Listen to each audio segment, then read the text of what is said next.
Nouvel épisode dans la saga politique au Sénégal. Ousmane Sonko a été nommé Premier ministre. Cette nouvelle ne surprend personne, n'est-ce pas? Il faut tout de même si on s'y attendait, analyser cela. Parce que Ousmane Sonko, c'est le grand artisan de cette nouvelle ère dans laquelle le Sénégal est en train d'entrer. Pour moi, il a un mindset d'entrepreneur. Véritablement, c'est un politicien au mindset entrepreneurial. Et vous allez comprendre pourquoi. Dans cette vidéo, je vais partager avec vous 5 conseils d'Ousmane Sonko aux entrepreneurs africains. Et si vous appliquez ces différents conseils, vous vous rendrez compte que les choses changeront dans votre business, que les choses changeront même dans votre vie, parce qu'il peut s'agir également d'un projet qui est un projet peut-être personnel et qui n'est pas forcément professionnel. Même pour mener un projet à bien, quel qu'il soit, il faut mettre en pratique certaines clés, certains conseils, dont ces 5-là primordiaux qu'on va revoir ensemble et qui sont tirés du parcours d'Ousmane Sonko. Prenez de quoi noter, on en parle tout de suite. Je suis Régis Saizy, entrepreneur multipotentiel, conférencier, formateur et artiste. Je partage avec vous sur cette chaîne du contenu propulsif pour vous aider à rêver, oser et créer. Hello les rocks, j'espère que vous êtes solides. Moi je suis en parfaite forme et je suis plein de gratitude envers l'univers. Si vous êtes sur cette chaîne pour la première fois, je vous souhaite la bienvenue, welcome on board. Ici on rêve, on ose, on crée, d'où notre mantra Soyons Rock ROC. Abonnez-vous donc et activez la cloche de notification si vous voulez accélérer votre croissance personnelle et professionnelle, parce qu'ici on évoque des sujets propulsifs tous les jours. On parle de mindset, de développement personnel, d'entrepreneuriat, d'éducation financière, et on analyse également l'actualité avec un prisme donné d'un point de vue mindset et business. Okay, c'est pour ça donc qu'aujourd'hui nous allons parler d'Ousmane Sonko, nouveau Premier ministre de la République du Sénégal. L'homme n'est plus à présenter. Il n'a pas pu briguer la magistrature suprême en raison de plusieurs, on va dire, difficultés qu'il a connues. Et donc, sa candidature a été invalidée par le Conseil constitutionnel. Vous connaissez déjà l'histoire. Il a proposé donc que son parti présente Bassirou Diomaye Faye, qui est son acolyte de longue date, lequel a battu tous ses adversaires dès le premier tour et est devenu président, on va dire, le jour de ses 44 ans. En tout cas, c'était déjà quasiment officiel, même si la prestation de serment et la confirmation formelle et tout ça sont intervenus par la suite. Alors c'est une très belle histoire, n'est-ce pas? Ça donne à nouveau de l'espoir à tous ceux qui ont des relents panafricanistes en eux. Ça permet à la jeunesse de pouvoir se projeter un peu plus, parce qu'ils voient également des jeunes arriver au pouvoir, et des jeunes qui ne sont pas forcément issus d'une oligarchie ou d'une aristocratie politique. D'accord? Donc il y a un sentiment de proximité qui est intéressant, et je pense que c'est un cas à suivre de près, le cas du Sénégal, pour voir où tout ça nous mène. On le souhaite évidemment beaucoup de réussite à ce tandem Faye Sonko, et on espère voir de très belles choses. Aujourd'hui, je veux me concentrer sur le cas Sonko, d'accord? Parce que pour moi, c'est quelqu'un d'exceptionnel, qui devrait faire de grandes choses encore et qu'il va falloir qu'on suive véritablement. Le premier conseil qu'on peut tirer du parcours d'Ousmane Sonko, c'est qu'il a de la vision. Et tout entrepreneur devrait avoir de la vision. La vision, c'est ce qui vous permet d'avancer. Ousmane Sonko a toujours su où il voulait aller. Il avait un idéal, si je peux l'appeler ainsi, et son parti a porté donc les idées que lui défendait en avant-garde. Mais c'est tout le parti qui porte un idéal. Et normalement, les partis politiques doivent tous avoir une idéologie dans une certaine mesure. Malheureusement, en Afrique, dans plusieurs pays, on retrouve beaucoup de, on va dire, est-ce que c'est des partis toujours? Oui, des structures comme ça, où les gens se mettent par intérêt uniquement, et on a l'impression que c'est beaucoup plus alimentaire que quelque chose que l'on ressent, d'accord, qu'ils ne défendent pas vraiment une idéologie. Bref, le PASTEF, pour l'instant, a pu montrer à travers Sonko qu'il y a une véritable vision. Et quand on a une vision, on ne recule devant rien. On ne rechigne pas devant les sacrifices non plus. Nous avons vu ce par quoi il est passé, tout ce par quoi il est passé. Et lorsque vous avez une vision, vous avez la capacité d'endurer un certain nombre de choses, parce que vous espérez arriver tôt ou tard à votre but. Celui qui n'a pas une vision ferme, qui ne croit pas véritablement en ce qu'il veut faire, là c'est délicat. Il risque de retourner sa veste dès qu'il y aura la première difficulté, où il risque de laisser tomber simplement et de sortir de l'arène. Politique, si on est en politique, mais je fais le parallèle avec le business. Donc d'abandonner un projet parce qu'il y a des difficultés. Donc la vision, c'est ça. Et on l'a retrouvé vraiment chez Sonko. Il savait où il voulait aller. Il a fait le nécessaire pour atteindre cet objectif-là et pour progresser surtout vers la vision. C'est la boussole pour moi.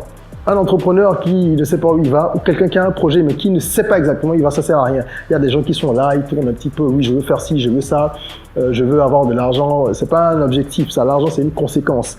Quelle est la vision? Où voulez-vous aller? Il faut se poser cette question avant tout. Ensuite, nous avons en deuxième point le leadership. Un leader, c'est une personne qui est capable de mener des hommes. Et Ousmane Sonko a montré à plusieurs reprises qu'il était un véritable meneur d'hommes. Il montre la direction, parce qu'il connaît la vision, mais il arrive à faire épouser tous les autres. Il amène l'équipe autour de lui à adhérer à sa vision. C'est ça le leadership, c'est montrer le chemin et montrer l'exemple. Et il a fait les deux. Montrer l'exemple, c'est prendre des coups et montrer qu'on croit véritablement à ce qu'on fait. Quand vous faites ça, les gens vous suivent.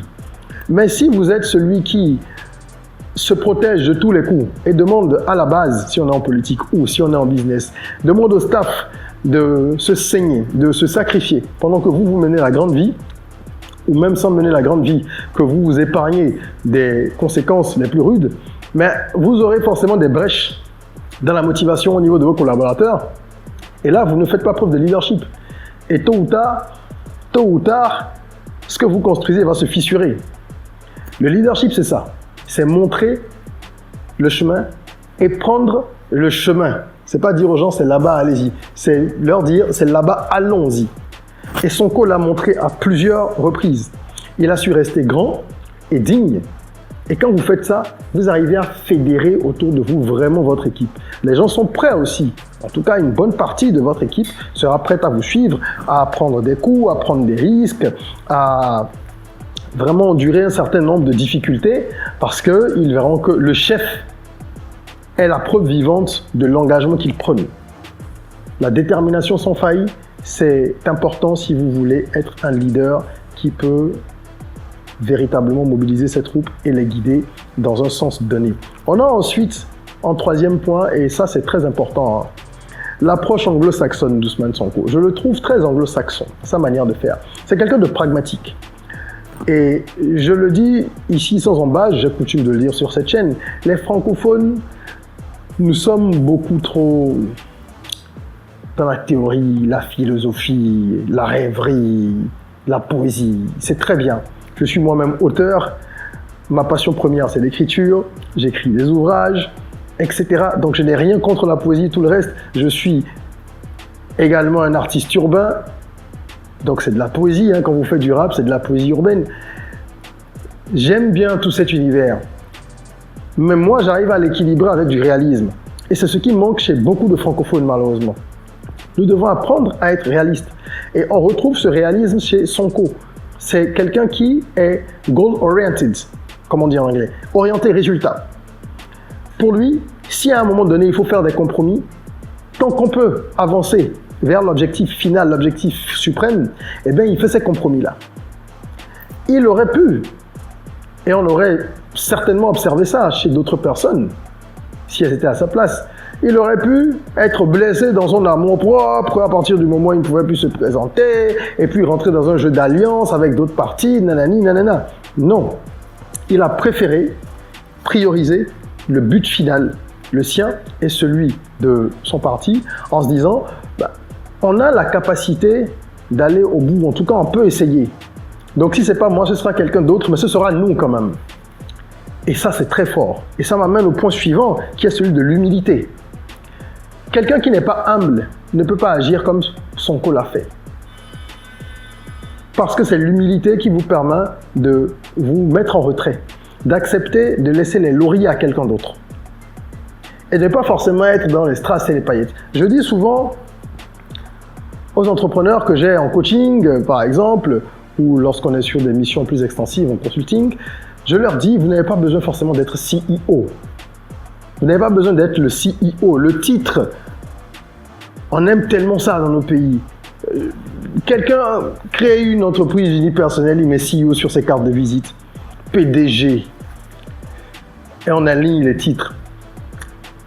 Ce n'est pas essentiel. Ce qui compte, c'est d'atteindre ses objectifs. Et c'est là que l'humilité entre en jeu.